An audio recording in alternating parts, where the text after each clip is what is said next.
Tuhan punya cara yang berbeda, yang unik, yang seringkali tidak bisa kita pahami dengan pemikiran kita yang terbatas ini. Contohnya, kalau kita berada di situasi dari bangsa Israel di saat mereka sudah menyeberangi sungai Yordan, hendak masuk ke tanah Kanaan, lalu mereka melihat, waduh, ada tembok yang sangat besar sekali nih. Tembok Yeriko. Yang mereka tidak diizinkan untuk menyeberang, keluar, dan ke Kanaan. Karena ada tembok itu. Nggak boleh mereka lewat. Kalau kita jadi Yosua dan jadi bangsa Israel, kira-kira yang kita doakan apa? Mungkin kita akan berdoa dan minta Tuhan, Tuhan, saya butuh meriam yang besar untuk menghancurkan tembok ini, ya kan? Mungkin kita akan berdoa seperti itu kan. Tapi gantinya mendapat meriam, Tuhan kasih apa ke Yosua? Kasih trompet. Ini trompet. Bawa nih. Tapi kita tahu kisahnya bukan? Makanya kita tahu, oh iya ini bisa nih pakai trompet nih. Itu karena kuasa Tuhan yang terjadi, Tuhan mau tunjukin kepada bangsa Israel. Di saat mereka percaya dan melakukan firman-Nya. Mereka kelilingi, mereka tiup trompet, hancur itu tembok. Ya kan? Tapi buat kita rasanya nggak mungkin, Tuhan caranya ngancurin tembok, masalah dalam hidup saya, ya pakai ini dong Tuhan. Nggak bisa pakai trompet. Tapi Tuhan bilang sama Yosua dan bangsa Israel, no, pakai trompet. Kalau kita di situasinya janda Sarfat, udah nggak punya apa-apa lagi, ini makanan terakhir nih. Lalu Tuhan bilang lewat nabinya, oke, kamu pinjem wadah dari tetangga-tetanggamu. Lah kalau kita jadi janda Sarfat, kita akan bilang apa? Saya ini udah gak punya apa-apa. Mana ada orang yang mau minjemin saya barang. Saya ini makanan terakhir saya, habis ini saya dan anak-anak saya udah mati nih aja. Tapi dia lakukan itu, dia pinjam, dan apa yang terjadi? Wah, minyaknya jadi banyak. Di saat dia mau memberikan porsi yang lebih kepada porsi yang terlebih dahulu kepada Nabi Tuhan yang sedang lapar. Kita lihat apa yang terjadi. Di saat dia mau memberikan makanan kepada Nabi Elia, Tuhan memberkati dia dan seluruh keluarganya karena dia pakai jalannya Tuhan.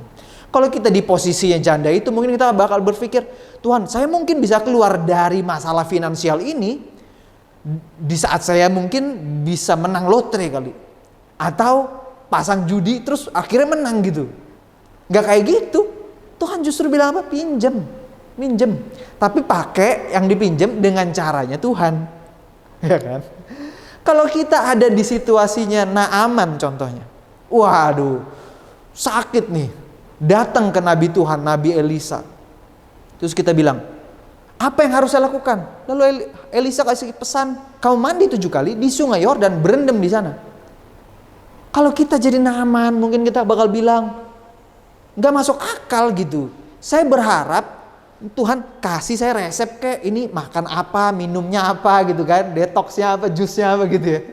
Mungkin kita berharap minum 1 pil ini langsung sembuh gitu. Tapi nggak kayak gitu. Cara Tuhan di situasi itu berbeda. Apa kita masih mau pakai cara kita atau mau pakai caranya Tuhan? Namun masalahnya seringkali kita nggak tahu apa sih sebenarnya resepnya Tuhan itu apa. Ada seorang anak yang lagi dapat hadiah nih dari bapaknya. Wah, perahu yang dirakit gitu loh. Perahu mainan yang dirakit. Terus dia buka kotaknya, dia mulai pasang. Terus akhirnya dia datang ke bapaknya, dia bilang, "Papa, itu mainannya rusak kayaknya tuh." Lah, bapaknya bilang, "Gimana mungkin mainannya rusak, kan masih disegel." Iya, nih kayaknya ada part-part yang nggak ada gitu. Terus bapaknya datang ke dia, terus dia ngeliat. Terus bapaknya bilang gini, "Kamu udah baca belum buku petunjuk pemasangan kapal ini?" Terus anaknya bilang, "Saya belum baca. Saya lihat aja nih covernya yang di depan, saya ikutin di situ." Terus bapaknya bilang apa? "Lah, gak bisa begitu. Kamu harus baca dulu buku petunjuknya, baru tahu bagaimana cara memasang kapal mainan itu." Ya kan? Arsitek aja paling nggak punya blueprint. Dia tahu apa yang harus dilakukan. Dia punya perhitungan sebelum masang itu batu, ya kan? Dia tahu, dia punya perhitungannya, dia punya blueprintnya, makanya dia bisa membangun.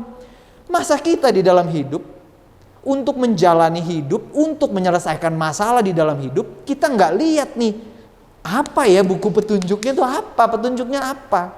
Makanya penting sekali bagi kita untuk baca petunjuk Tuhan di dalam Alkitab. Karena kalau kita tidak baca bukunya, kita tidak dapat petunjuknya, bagaimana mungkin kita mau berkonsultasi dengan baik kepada Tuhan. Kita akan masuk cerita tentang badai di dalam hidup. Ada banyak sekali kisah tentang badai yang sering kali dibahas. Saya ingin ngambil dari satu perspektif yang cukup unik yang saya pelajari beberapa waktu ini. Izinkan saya untuk berbagi kepada Anda. So, kisah di dalam Alkitab mengenai badai itu cukup banyak. Salah satu kita akan pelajari dari Markus 4 ayat 35 sampai 41. Ini kisah yang sangat legendaris tentang bagaimana Yesus bersama dengan murid-muridnya hendak pergi ke seberang, naik ke atas perahu. Di tengah malam itu badai besar menghadang, dan apa yang terjadi? Wah, Yesus sudah tidur. Akhirnya dibangunkan Yesus, lalu Yesus bangkit, lalu dia menghardik angin itu, akhirnya reda semuanya. Kisah yang sering kali kita dengar, bukan? Tapi mari kita gali bersama-sama. Karena judul kita hari ini, kita bukan membicarakan tentang badai aja, tapi kenapa saya bisa selamat dari badai. Pertanyaan yang jauh lebih penting tentang badai adalah kenapa saya bisa selamat. Karena ini pertanyaan yang penting sekali. Kalau ada badai masalah dalam hidup kita, yang harus kita tanyakan adalah bukan sekedar bagaimana caranya supaya bisa keluar dari badai, tapi kenapa alasannya saya harus keluar dari badai hidup. Karena kalau kita nggak ketemu alasannya, keluar dari badai pun ya nggak ada gunanya gitu sebenarnya. Buat apa? Mari kita masuk. Di ayatnya yang pertama, di Markus 4 ayat yang ke-35, di situ dikatakan Yesus berbicara kepada murid-muridnya. Dia bilang seperti ini. Marilah kita bertolak ke seberang. Yesus ini adalah pribadi yang fokus oriented. Jadi dia bukan mengatakan kepada murid-muridnya, ayo kita pergi ke seberang karena ya ada rumah makan yang buka di sana, atau ya pokoknya mau jalan-jalan aja lah, mau healing gitu kan, mau have fun aja gitu, mau nongkrong aja di sana gitu di seberang. Enggak kayak gitu. Yesus kalau pergi itu ada tujuannya gitu. Bukannya ya udah buat menikmati alam gitu, tidur-tiduran, enggak kayak gitu. Yesus ini fokus oriented dan task oriented. Dia selalu ada tujuannya gitu. Nah, yang menarik, Yesus ke seberang itu karena ada orang di seberang sana yang sedang membutuhkan dia. Ya kan? Kemanapun Yesus pergi itu karena ada orang yang sedang membutuhkan dan Yesus lagi mau pergi ke sana untuk menyelamatkan orang itu. Oke? Nah, kisah ini mirip seperti kisah pada saat Tuhan memanggil Musa untuk melakukan misinya. Tuhan bilang seperti ini, Musa, aku telah mendengar teriakan dan doa dari bangsa Israel. Ya kan? Begitu juga kisahnya dengan ini. Kita sadari atau enggak, Tuhan dengar setiap doa-doa kita. Dan bukan hanya dengar, tapi Tuhan bahkan hendak pergi ke sana untuk menolong kita. Nah, seringkali problemnya yang pertama tadi, seringkali kita memikirkan caranya kita sendiri. Lah, untuk meruntuhkan tembok kita pikir, Tuhan kapan nih saya dapat meriam? Ya kagak bakal, mungkin yang ada di tangan kita udah ada nih trompet gitu kan. Tuhan udah kasih gitu. Tapi kita nggak ngelihat ke alat yang ada di tangan kita sebagai jalan keluar dari masalah. Yang kita lihat, yang kita tunggu adalah meriam. Yang which is gak bakal datang gitu kan. Nah, itu sangat penting gitu. Jadi Tuhan hendak menyelamatkan orang yang ada di seberang itu. Menarik ya. Lalu kita tahu kisahnya, mereka naik ke atas perahu dan boom, badai dan tofan datang menghantam. Murid-murid bekerja dengan begitu keras karena mereka adalah seorang nelayan yang sangat ahli. Wah, ini mah cemen gitu. Sering nih ada yang kayak gini, terus mereka kerja gitu kan. Mereka keluarin airnya. Udah nggak ada jalan lagi, mereka turun ke bawah, bangunin Yesus. Sering kali kita menjadikan Tuhan sebagai option terakhir. Kalau dokter udah nggak bisa, kalau guru udah nggak bisa apa-apa lagi, semuanya udah nggak nembus nih jalannya. Baru kita bilang, oh, oke, Tuhan, saya harus bikin apa? Jangan jadikan Tuhan sebagai yang terakhir di dalam hidup kita. Jadikan Tuhan yang terutama dalam hidup kita. Bangun pagi, jadikan Tuhan yang terutama. Jangan langsung datang ke handphone ya. Datang dulu sama Tuhan. Bilang terima kasih dulu sama Tuhan. Udah diberikan nafas kehidupan. Jangan jadikan Tuhan yang terakhir. Begitu dapat masalah, begitu dapat problem, jadikan Tuhan yang pertama kita ceritain. Jangan sosial media. Ya. Mari kita lanjut. Yesus menghardik taufan itu dan taufannya berhenti. Kita mesti mengerti bahwa alam itu bukannya perlu dihardik gitu. Ada sesuatu artinya di dalam alam itu yang Yesus hardik, which is adalah setan. Sejak Yesus masih kecil, setan selalu berusaha untuk membunuh Yesus. Kenapa? Karena dia tahu ada misi yang besar yang Yesus harus lakukan. Sejak kecil Musa juga hendak dibinasakan. Dan berbagai orang-orang di dalam Alkitab namanya dituliskan adalah orang-orang yang setan selalu berusaha untuk jatuhkan. Kenapa? Karena mereka punya misi untuk dilakukan. Kalau kita tanya, kenapa Yesus tidak takut saat ada ombak dan badai? Kenapa dia bisa tidur dengan tenang di kapal itu? Karena dia tahu dia punya misi untuk dilakukan.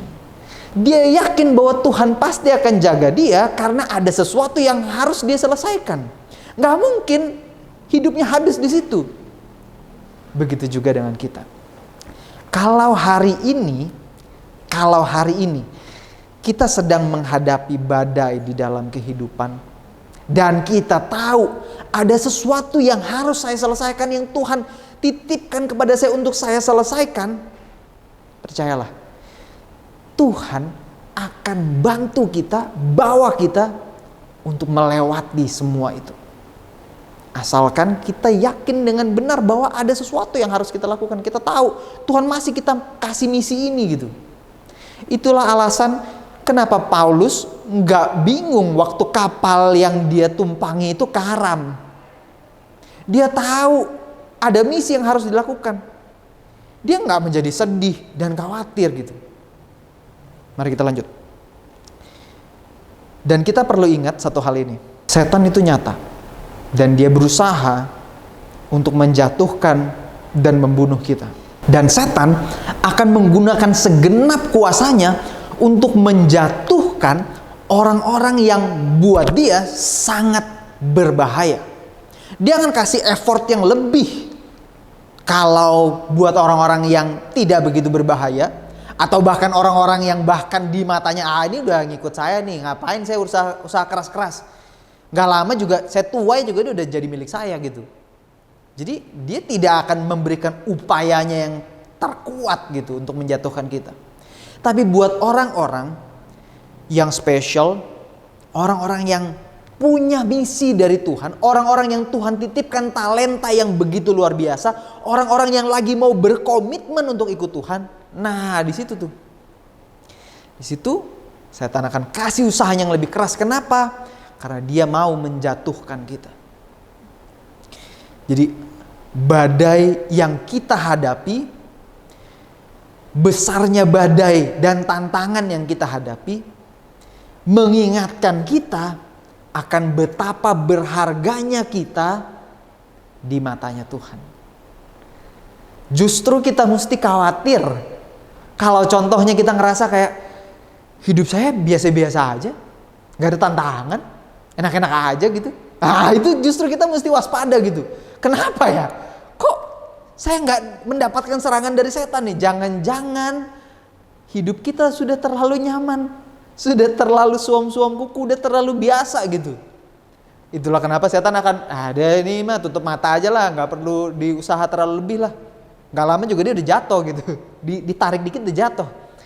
Itu yang perlu kita waspadai justru. Lalu kita lanjut ke pasal yang kelima. Mereka sudah sampai di seberang, lalu tidak lama sesudah itu, di ayatnya yang kedua, datanglah seorang yang kerasukan roh jahat dari pekuburan menemui dia. Wah, inilah yang sedang Yesus nanti-nantikan, yang sedang Yesus hendak selamatkan. Orang gila dari Gerasa yang kerasukan setan. Lalu apa yang terjadi? Di ayat yang ketiga, orang itu diam di sana dan tidak ada seorang pun yang sanggup mengikatnya, sekalipun dengan rantai. Karena sudah sering dia dibelenggu dan dirantai, tapi rantai diputuskan dan belenggunya dimusnahkan. Jadi orang yang gila ini berusaha untuk diikat, berusaha untuk dirantai, tapi nggak bisa, rantainya selalu dipatahin sama dia. Apakah kita pernah berada di situasi seperti ini? Kita coba membelenggu diri kita dengan sesuatu yang kita lagi pengen usahakan, tapi nggak bisa, gagal terus. Semakin sering saya baca kisah ini dan semakin sering saya merenungkannya, saya semakin menyadari bahwa yang tadinya saya pikir saya seperti Yesus yang hendak pergi ke seberang untuk menyelamatkan dan menolong orang lain. Saya pikir saya lebih mirip kepada Yesus, tapi semakin sering saya baca, saya mulai menyadari saya semakin mirip seperti orang Gerasa ini, yang terbelenggu, yang dirantai, yang hidupnya terikat akan sesuatu yang tidak bisa dilepaskan. Lalu di ayatnya yang kelima, siang malam ia berkeliaran di pekuburan. Kalau ini mungkin kita katakan, oh ini beda nih, saya nggak siang malam berkeliaran di pekuburan gitu. Tapi kalau kita sadari, akhir dari hidup kita pasti akan ke kuburan juga gitu kan. Betapa sering kita menjadi seperti orang di Gerasa ini. Siang malam berkeliaran, menghabiskan waktu, tenaga dan pikiran kita untuk mengerjakan sesuatu yang akan binasa, yang ujungnya di pekuburan. Kita mungkin berpikir, tapi saya nggak gila kayak orang dari Gerasa ini. Tapi yang dia lakukan adalah sama seperti yang kita lakukan. Nongkrongnya di kuburan, mengerjakan sesuatu yang kita habiskan waktu, tenaga, hati kita, semuanya habisnya ke situ. Sesuatu yang akan binasa juga. Lalu selanjutnya, masih di ayatnya yang ke-5. Dan di bukit-bukit sambil berteriak-teriak dan memukuli dirinya dengan batu. Apakah Anda pernah merasakan hal yang sama? Emosi yang tidak bisa dikontrol, tidak bisa dikendalikan, membuat kita berteriak, memukuli diri kita.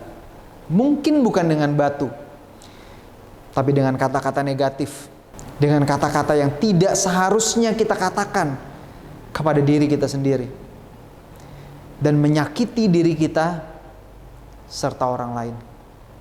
Itulah kenapa semakin sering saya baca dan renungkan ini, saya mulai menyadari bahwa sayalah orang dari Gerasa itu, yang hidupnya dibelenggu oleh rantai dosa, yang hidupnya dihabiskan untuk berkeliaran di pekuburan hal-hal yang akan binasa, yang berteriak-teriak, yang tidak berpakaian, mengenakan pakaian kemuliaan Tuhan, pakaian karakter Tuhan, dan yang menyakiti dirinya dan orang lain.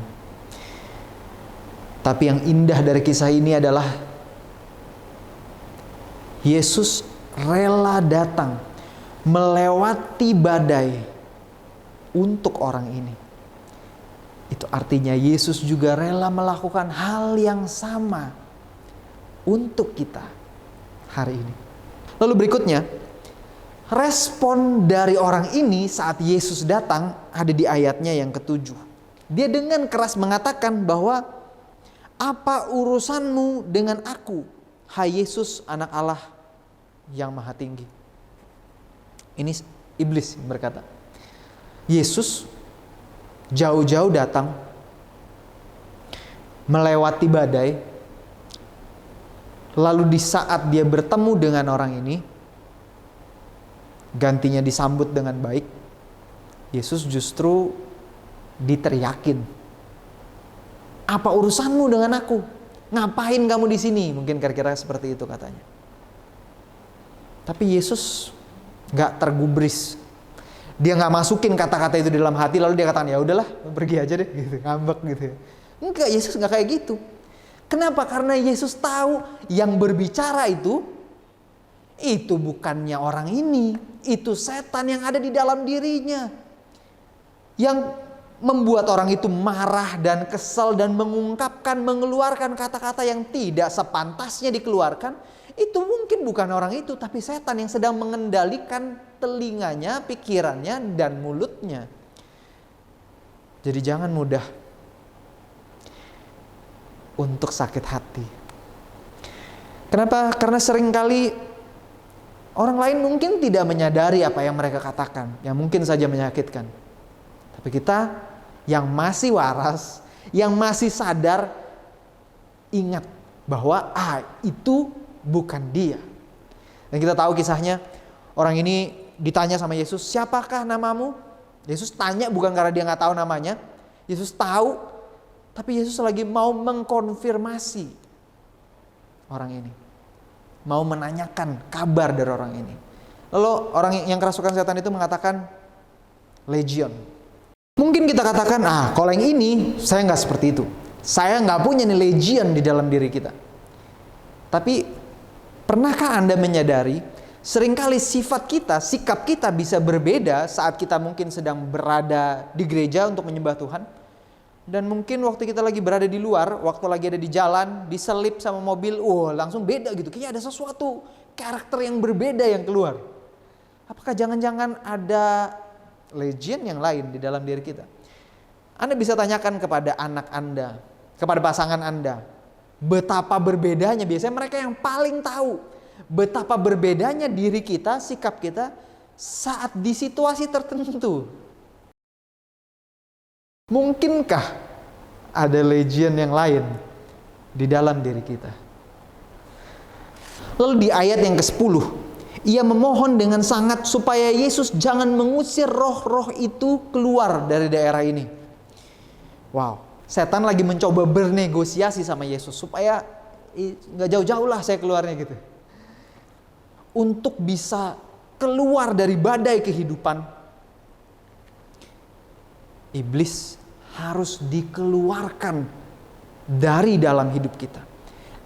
Dari pikiran kita, dari telinga kita, dari mata kita yang kita lihat. Dari apa yang kita masukkan ke mulut kita. Harus keluar gitu. Gak bisa kita menjalani kehidupan, pengen hidup bersama dengan Tuhan, tapi mengizinkan iblis tetap tinggal di dalam karakter kita gitu. Lalu iblis minta supaya dia diizinkan keluar ke babi-babi yang ada di sana. Pertanyaannya, kenapa ke babi-babi ini? Lalu kisahnya berlanjut, saat masuk ke babi-babi itu, babi-babi jadi liar, lompat semuanya ke jurang dan mati. Lalu para penjaga dari babi-babi ini pulang ke kota, kasih tahu sama tuannya, semua pada datang. Dan mereka melihat orang yang gila tadi, yang kerasukan setan itu sudah jadi waras, sudah berpakaian yang rapi, dan sudah duduk bersama-sama dengan Yesus dan murid-muridnya. Tapi saat mereka ngelihat babi-babi mereka menjadi sangat ketakutan.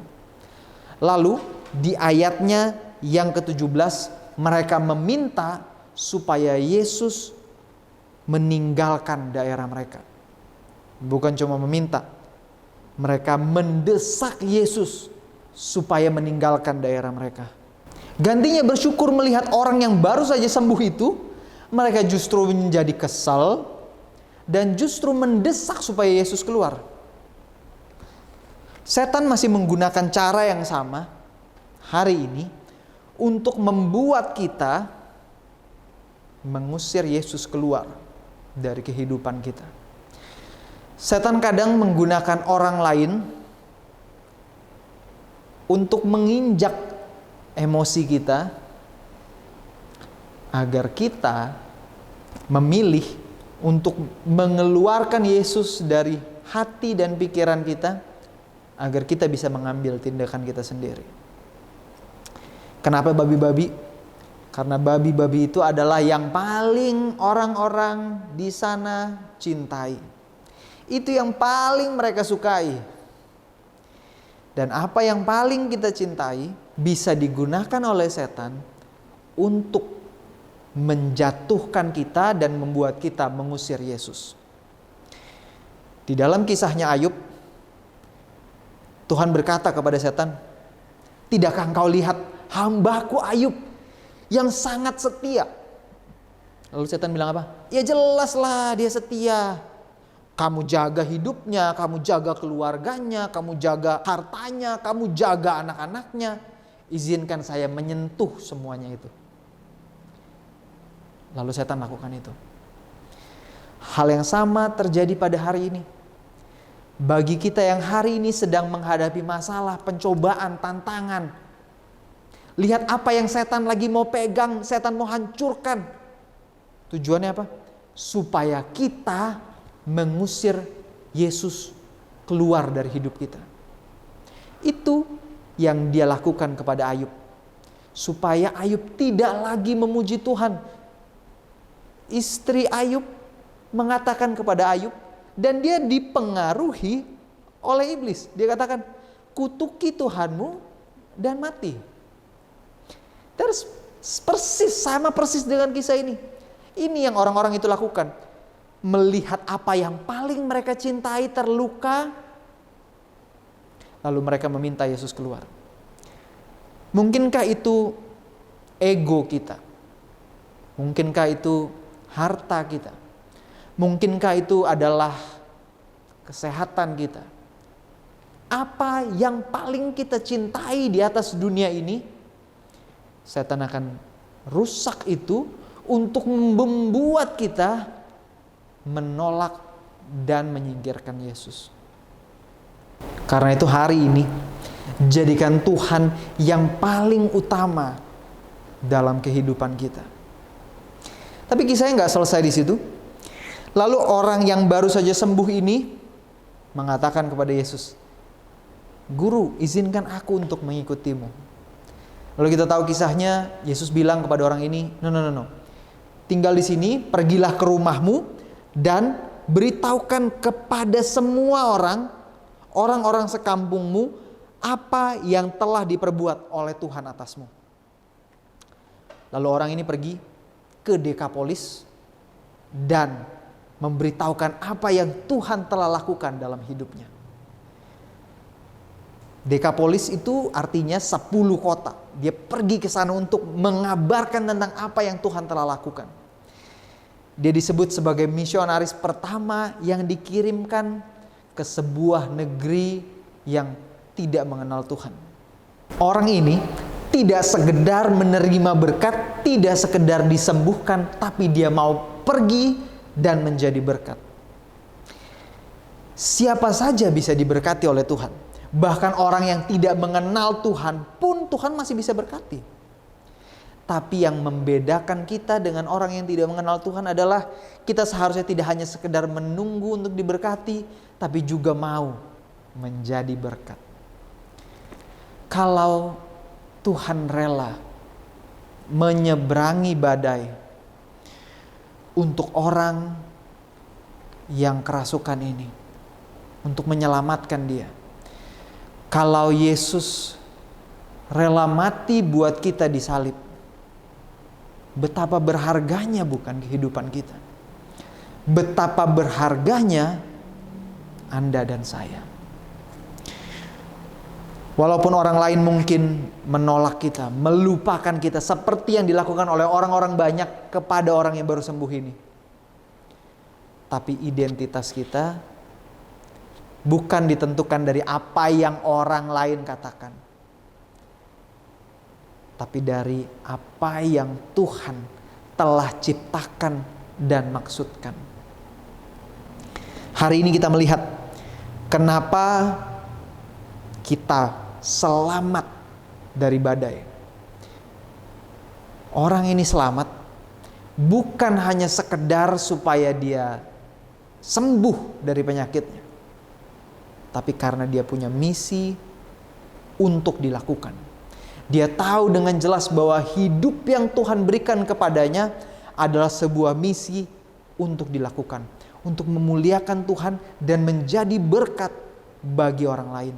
Kalau hari ini kita sedang menghadapi badai di dalam kehidupan, kalau hari ini kita sedang dirantai dan dibelenggu oleh dosa yang mengikat kita, kalau hari ini kita sering kali mendapati diri kita menyakiti orang lain dan juga diri kita sendiri, jangan lupakan kisah dari Geraza ini. Iblis menyerang kita karena dia tahu kita adalah pribadi yang penting, aset yang penting dari kerajaan surga. Dan iblis akan berusaha untuk menjatuhkan kita. Tapi tetaplah percaya kepada Tuhan. Pegang teguh tangan Tuhan. Jangan usir Tuhan keluar dari dalam hidup kita. Dan satu hal yang sangat penting yang tidak boleh kita lupakan adalah, jangan lupa, iblis yang sudah keluar itu mengatakan apa? Biarlah kami tetap di daerah ini. Di saat Tuhan telah menyembuhkan kita, entah itu penyakit secara fisik, secara mental ataupun rohani, jangan pernah lupa bahwa peperangan itu nyata dan iblis sedang menunggu saat yang tepat untuk menyerang dan masuk kembali ke dalam pikiran kita melalui apa yang kita lihat, apa yang kita dengar, apa yang kita makan, dan iblis akan berusaha untuk kembali menjatuhkan kita. Jaga teguh setiap kehidupan kita agar kita bisa menang bersama dengan Tuhan. Biarlah hidup kita dapat selalu menjadi berkat bagi orang lain. Saya bawa dalam nama Tuhan Yesus. Amin.